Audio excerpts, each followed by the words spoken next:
উচ্চ আদালতের নির্দেশ অমান্য করে পুজোর প্রাক্কালে আজ শনিবার থেকে অনির্দিষ্টকালের জন্য রেল টেকা অর্থাৎ রেল অবরোধ ও ডহর ছেকার অর্থাৎ পথ অবরোধ ডাক দিয়েছে আদিবাসী কুরুমি সমাজ।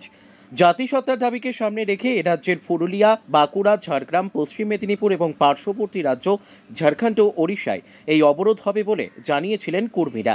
মোট প্রায় 100টি পয়েন্টে অবরোধ হওয়ার কথা রয়েছে।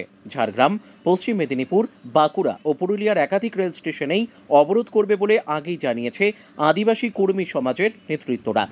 সেই অবরোধ আটকানোই প্রধান চ্যালেঞ্জ হয়ে দাঁড়িয়েছে পুলিশ প্রশাসনের কাছে। একটি জনস্বার্থ মামলার শুনানিতে বৃহস্পতিবার কলকাতা হাইকোর্ট জানিয়েছে এই অবরোধ সম্পূর্ণভাবে বেআইনি এবং অসাংবিধানিক।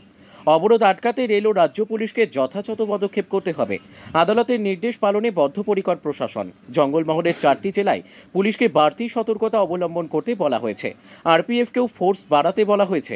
শনিবার সকালে কর্মী সম্প্রদায়কে আদিবাসী তালিকায় অন্তর্ভুক্তির দাবিতে রেল ও সড়ক অবরোধের প্রভাব পড়ল না ঝাড়গ্রাম জেলায়। অন্যান্য দিনের মতো স্বাভাবিক ছন্দে রেল পরিষেবা। অপ্রীতিকর ঘটনায় রাতে তৎপর রয়েছে পুলিশ প্রশাসন।